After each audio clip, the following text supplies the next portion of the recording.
গোধূলি আলাপের আগামী পর্বে দেখা যাবে নোলক অরিন্দমের কাছে জিজ্ঞাসা করে, আচ্ছা সত্যি করে বলুন তো, আপনার কি কখনো মনে হয়নি যে অলি আপনার মেয়ে? তখনই অরিন্দম বলে, হলেও হতে পারে। যেটা শুনেই নোলক নিজের শাশুড়ি মায়ের কাছে যায় আর বলে, মা আপনি ওদেরকে মেনে নিন।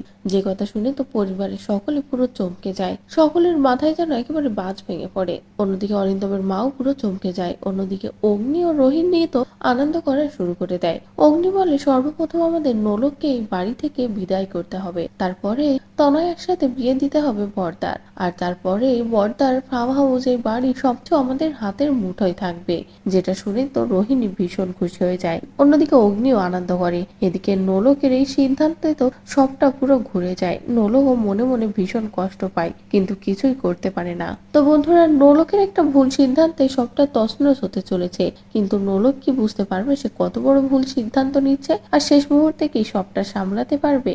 আপনাদের ঠিক কি মনে হচ্ছে তা অবশ্যই কমেন্ট করে জানিয়ে দিন। পরবর্তী আপডেট পেতে চ্যানেলটি সাবস্ক্রাইব করুন।